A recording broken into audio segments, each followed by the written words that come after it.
भगवान शंकर समाधिस्थ होना ये उनका सहज स्वरूप है। ये तो सीधा अर्थ है, शंकर सहज स्वरूप संहारा, अपना सहज स्वरूप संभाले। क्या हुआ? लागी समाधि अखंडा पारा, अखंड समाधि लग गई।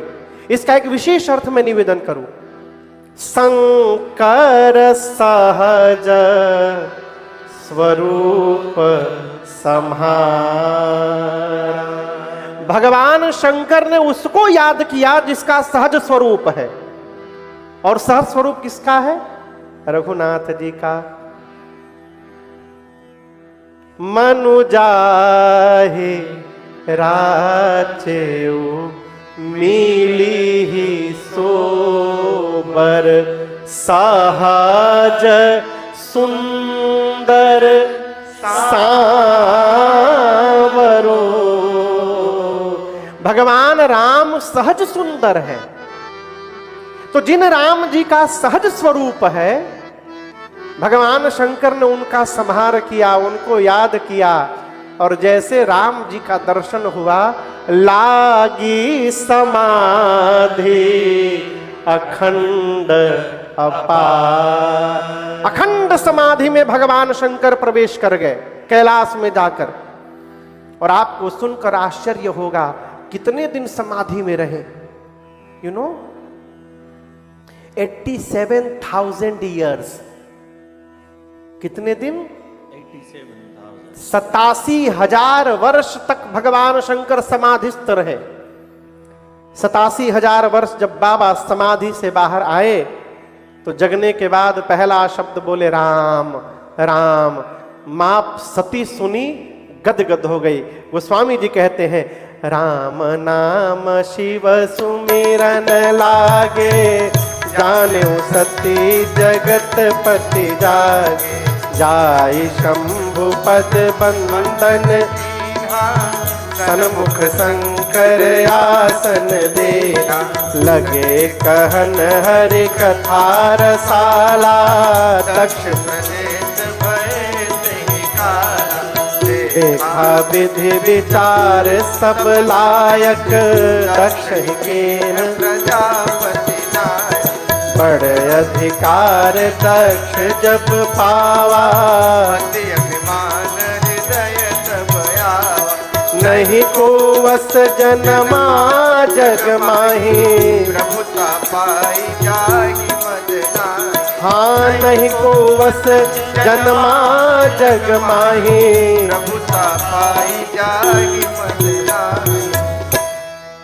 गोस्वामी जी कहते हैं कि सती मैया जानी, शंकर जी जग गए। जाकर मैया ने प्रणाम किया। आज बाबा ने बामांग में नहीं बिठाया मां को, कहां बिठाया? सन्मुख शंकर आसन दीन्हा। अपने सामने बिठाया मां सती को। सती मैया बैठी, शंकर भगवान सोचे इनको अकेले रहने के कारण कष्ट हुआ होगा, व्यथा होगी जीवन में। और व्यथा को समाप्त करने का एक ही उपाय है भगवान की कथा। शंकर जी कथा गाने लगे। किसके सामने?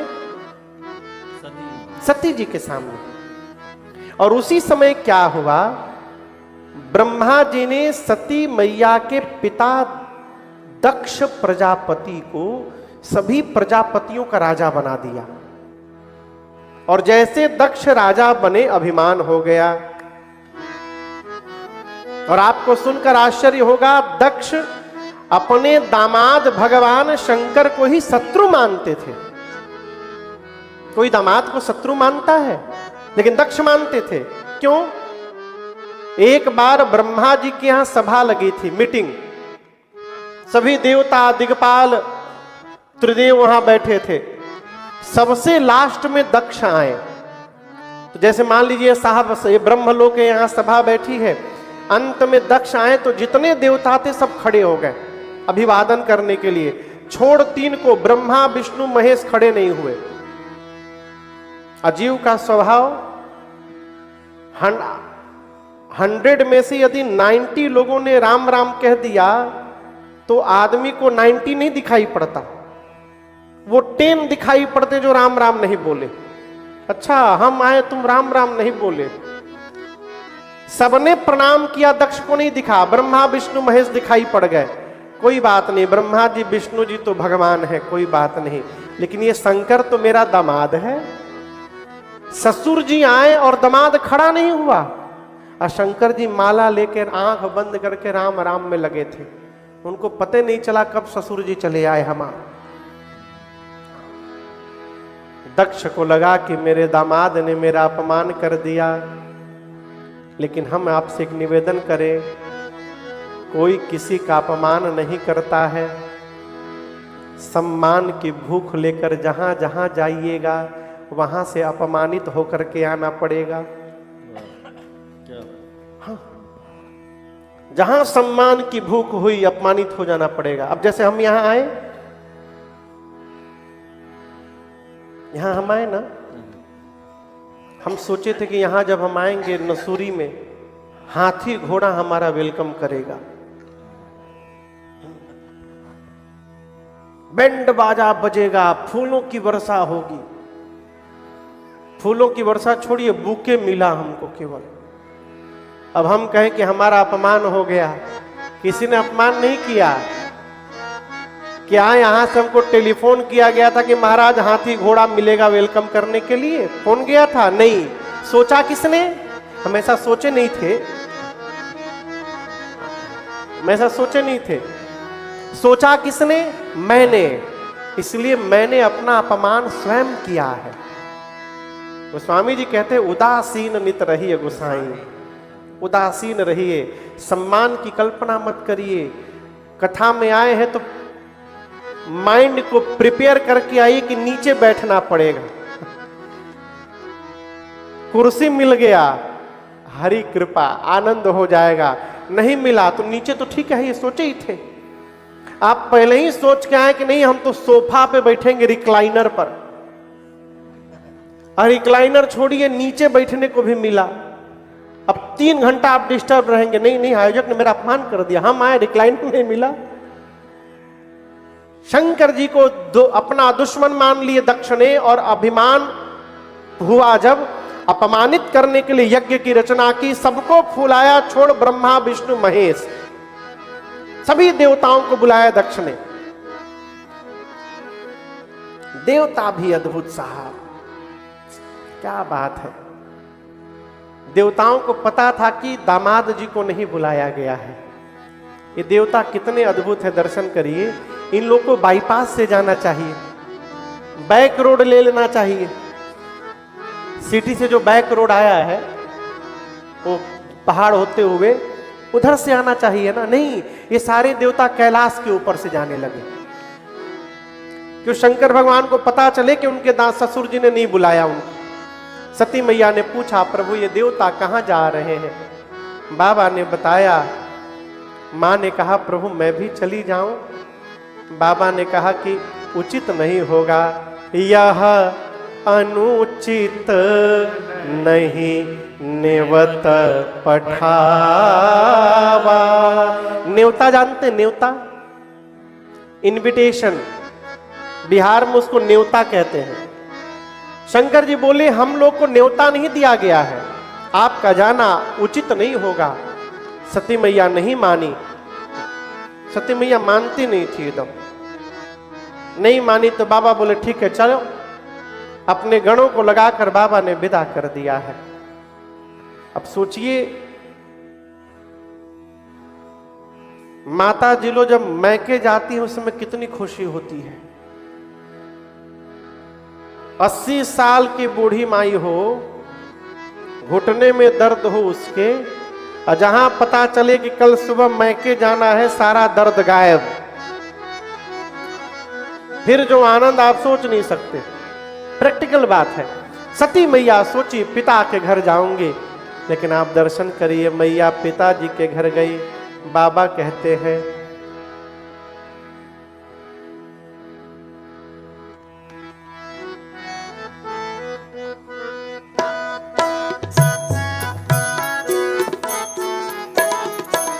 पिता भवन जब गई भवानी, पिता भवन जब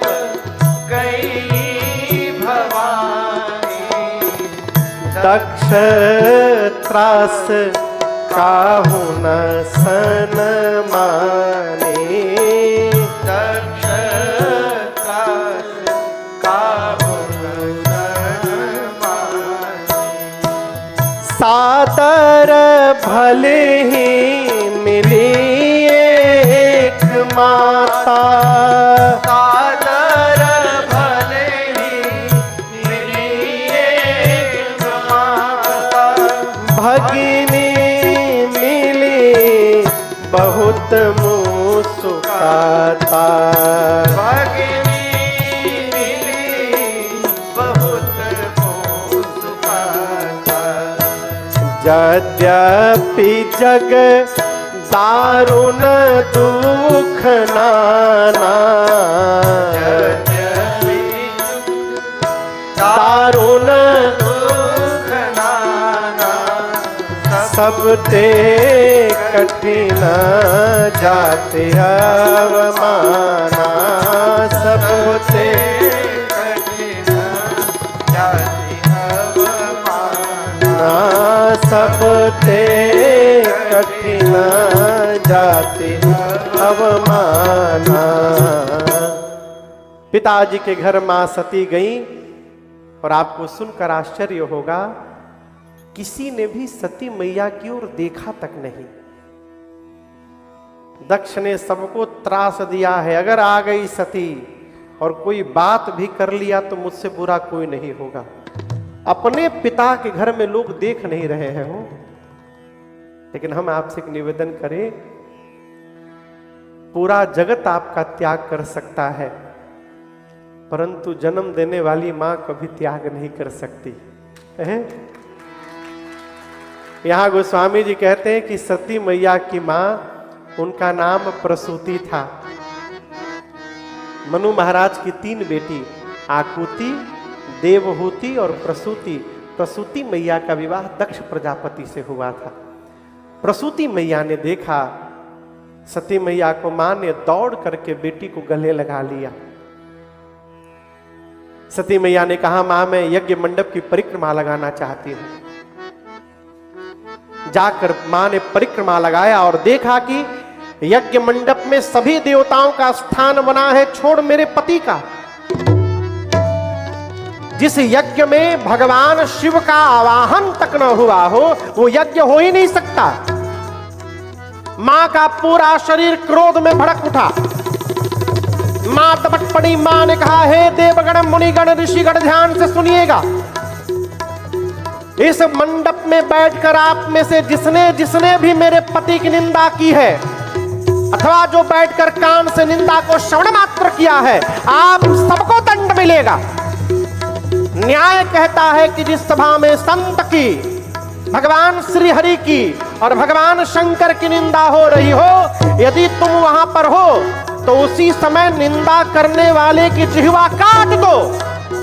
यदि शक्ति नहीं है शरीर में तो कान बंद करके वहां से चले जाओ। मां ने कहा, शंकर केवल मेरे पति नहीं है, शंकर जगत के पिता हैं, और आज इस मंदमती मेरे पिता ने मेरे पति का अपमान किया है। पूरी सभा सुन ले, मैं आज के बाद इसकी बेटी के रूप में जीवित नहीं रहूंगी।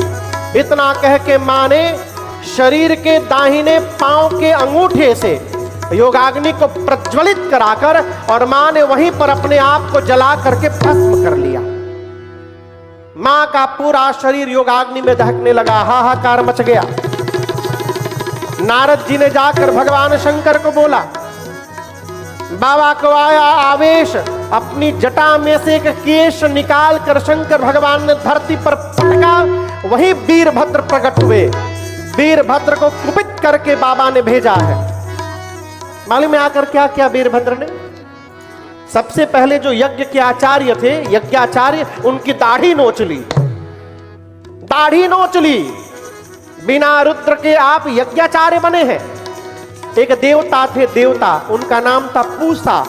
क्या नाम था? पूसा। मूसा नहीं, पूसा। क्या नाम था? पूसा। शंकर भगवान की निंदा के समय वो खिलखिला के हंस रहे थे। सही बोले, सही बोले, सही बोले। गणों ने जाकर ऐसा मुष्टिका का प्रहार किया है उनके मुखमंडल पर कि सब दंत मंजन हो गए उनके, जितने दांत थे सब गिर गए, कभी जीवन में हंसने लायक नहीं रहे। किसी का पांव तोड़ा, किसी का पीठ तोड़ा, किसी का कमर तोड़ा। दक्ष के सर को पकड़ा वीरभद्र ने हाथ से घुमाया और सिर को धड़ से उखाड़ करके ले जाकर अग्निकुंड में यज्ञ की पूर्णाहुति कर डाली। Be careful. यदि आप किसी को नीचा दिखाने के लिए सत्कर्म करेंगे तो सत्कर्म पूर्ण होने वाला नहीं है, विघ्न आ जाएगा। समझ रहे हैं? यज्ञ विध्वंस कर डाले बाबा के गण। बाद में भगवान शंकर को बुलाकर यज्ञ को बचाया गया। इधर सती मैया मरने से पहले राम जी से वरदान मांगती हैं। किससे मांगती हैं? हे प्रभु कृपा करिए, अगले जन्म में भी मैं बाबा के ही चरणों की दासी बनूं, यही वरदान चाहिए। अगले जन्म में क्यों? मां ने बोला प्रभु जो अपराध इस जन्म में हुआ है उस अपराध का प्रायश्चित करना है, और केवल अगले जन्म में नहीं, जन्म जन्म हर जन्म में। बलराम जी ने कहा तथास्तु। ऋषि वरदान के कारण सती मैया का शरीर शांत हुआ और उनका अगला जन्म हिमांचल महाराज के घर में पार्वती मैया के रूप में हुआ। एक बार आइए भाव श्रद्धा के साथ बोलिए पार्वती मैया की जय। पार्वती मैया के रूप में जन्म हुआ है। नारद जी पहुंचे हिमांचल जी के घर में। हिमांचल जी ने कहा कि मेरी बेटी की हाथ की रेखा देखकर तरा बताइए तो इसमें क्या क्या दोष गुण है। नारद जी बोले आपकी बेटी समस्त सद्गुणों की खान है महाराज। इनका नाम उमा अंबिका भवानी होगा। इनका सौभाग्य खंड बना रहेगा। संसार की स्त्रियां आपके बेटी के नाम से ही पातिव्रत धर्म का पालन करेंगी महाराज। आपकी बेटी की हमेशा पूजा होगी महाराज। आपकी बेटी के कारण आपको भी यश कीर्ति की प्राप्ति होगी। हिमांचल जी बोले कोई दोष नहीं है बेटी में। नारद जी बोले बेटी में तो नहीं है, लेकिन इनके जो पति होने वाले हैं ना उनमें थोड़ा दिखाई दे रहा है, तो कहिए उनका हम बता दें। हिमांचल जी बोले बता दीजिए। नारद जी बोले नोट करिए इनके पति कैसे होंगे। अगुना अमाना मातु पितु हीना। इनका पति अगुण होगा। क्या होगा? अगुण मने अगुण मने क्या बोले? बिना, जोर से बोलिए, बिना किसी गुण के। यही हिमांचल भी समझ गए थे, लेकिन नारद जी कहना चाहते हैं इनका पति अगुण होगा, यानी सत रज तम तीनों गुणों से परे होगा, त्रिगुणातीत होगा। हिमांचल का समझ गए उसमें कोई गुण नहीं होगा। नारद जी बोले इनका पति अमान होगा, यानी मान सम्मान से परे। देखिए शंकर भगवान जैसा देवता नहीं, जहां मन करे वहीं बैठा दो।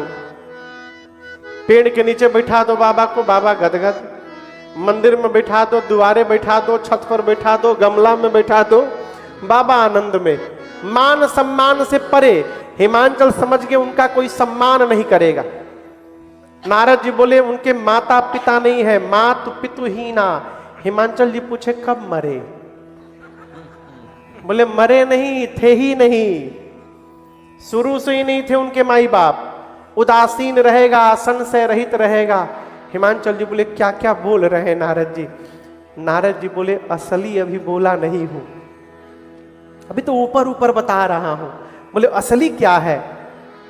नारद जी बोले जोगी जटिल अकाम मन नागन अमंगल वेश। अस स्वामी यही कहाँ मिले परिहस्त असिरे। नारद जी बोले आपके बेटी का पति जोगी होगा। क्या होगा?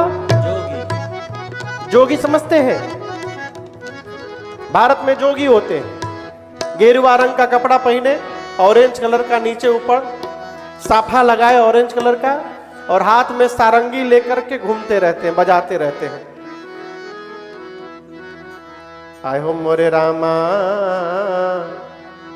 कवने नगरिया पियावा गईले हो राम। अरे मोरे रामा, ऐसे बजाते रहते, सारंगी गाते रहते हैं। नारद जी बोले आपके बेटी का पति जोगी होगा। आप सोचिए, बिटिया के लिए शादी करने गए, लड़के के घर में लड़का देखने गए, और लड़का रूम में से जोगी बन के सारंगी बजाते निकले। आप शादी की बात करिएगा कि भागिएगा वहां से। नारद जी बोले आपके बेटी का पति जोगी है, उसकी विशाल जटाएं हैं महाराज, जटाएं। हिमांचल जी बोले अब बर्दाश्त नहीं हो रहा है मुझसे। नारद जी बोले असली अब भी नहीं बताया हूं, अभी असली नहीं बताया हूं। हिमांचल जी बोले अब क्या बचा है?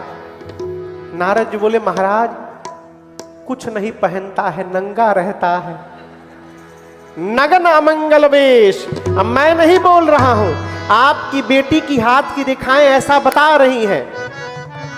जैसे नारद जी बताए न हो, इधर मैना पार्वती जी थे रोने लगे, इधर मैना हिमांचल थे रोने लगे, और यहां पार्वती मैया थी वो रोने लगी।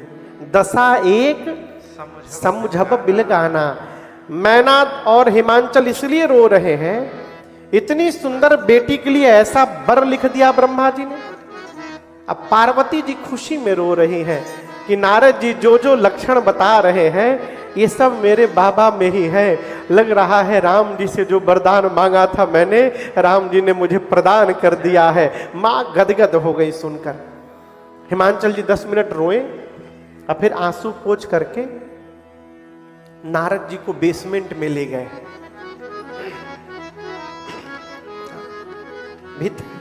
एकांत में लेकर गए, बिठाएं। बोले Narad ji do you have any option? बोले किस बात का ऑप्शन? बोले कोई उपाय है? दूल्हा चेंज कर दीजिए, आप जो बोलिएगा आई विल डू।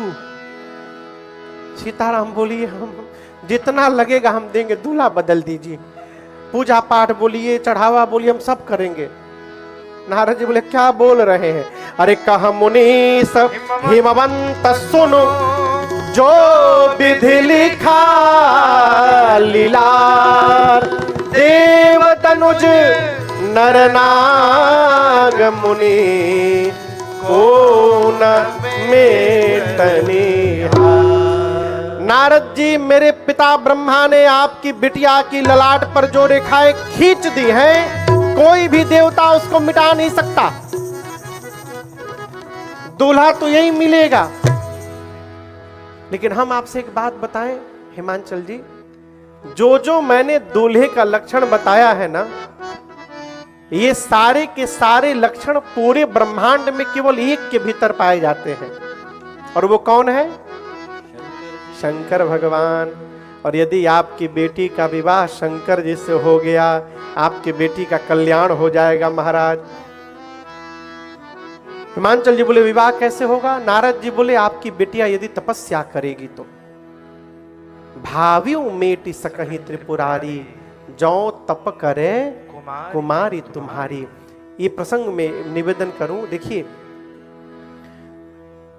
तपस्या एक ऐसी जीवन की स्थिति है जिसके बाद जीवन में पात्रता का निर्माण होता है। बिना तपे यदि जीवन में कुछ प्राप्त हो जाए ना, तो उसके मोल का पता नहीं चलता। इसलिए आराम से कुछ नहीं मिलना चाहिए। जो जितना आराम से मिलता है उतने आराम से चला भी जाता है। हाँ? मां पार्वती ने जाकर इतनी कठोर तपस्या की, आकाशवाणी हुई, आकाशवाणी ने प्रशंसा की। अस तपकाहु नकीन भवानी, भय अनेक धीर मुनि ज्ञानी। आपकी मनोकामना पूरी हो गई। इधर सती मैया के जाने के बाद भगवान शंकर को वैराग्य आ गया, कैलाश से निकल पड़े।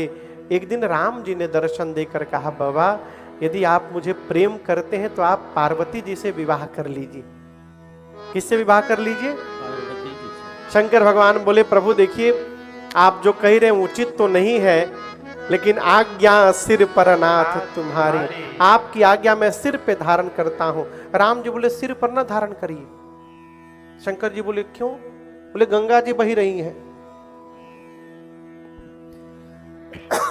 आप यदि सिर पे धारण करिएगा, कहीं गंगा जी में मेरी आज्ञा बह गई तो मेरी आज्ञा को हृदय में धारण करिए। राम जी अंतर ध्यान हुए। इसके बाद भगवान शंकर ने पार्वती जी की निष्ठा का परीक्षण करने के लिए सप्तऋषियों को भेजा है। और आपको बताऊं, सप्तऋषि जाकर पार्वती जी से शंकर जी की इतनी निंदा किए, बोले किसके लिए तपस्या कर रही है पता है? You know anything? भीख मांग के खाते हैं शंकर जी, भीख मांगी भव खाहि। जो स्वयं भिक्षा मांग के खाता है, आपका पेट कैसे भरेगा? शंकर जी की निंदा किए, विष्णु जी की प्रशंसा किए। बोले यदि आप कह दीजिए पार्वती जी तो हम आपके विवाह का सेटिंग विष्णु जी से करा देंगे। मैया ने कहा, आपने आने में देरी कर दी। क्यों?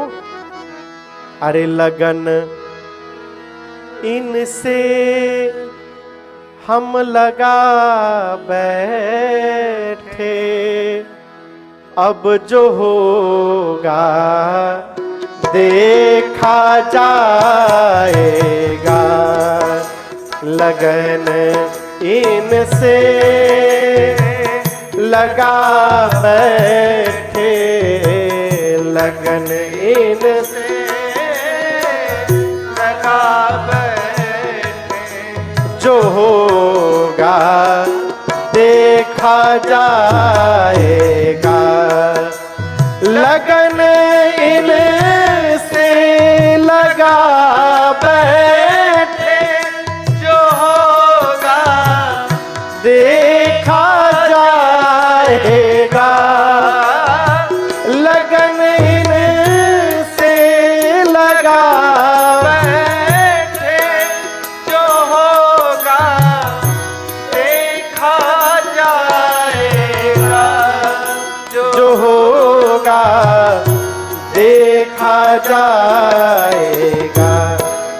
इन्हें अपना, इन्हें अपना, इन्हें अपना बना बैठे, जो होगा देखा जाएगा।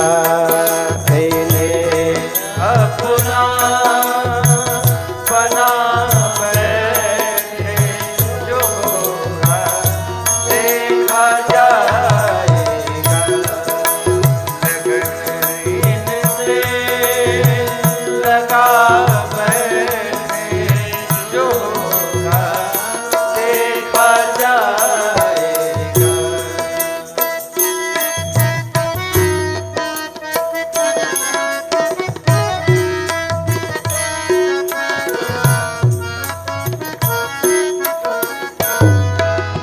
कभी दुनिया से डरते थे तो छुप छुप याद करते थे। कभी दुनिया से डरते थे तो छुप छुप याद करते थे। कभी दुनिया से डरते तो छुप छुप याद करते थे। कभी दुनिया से डरते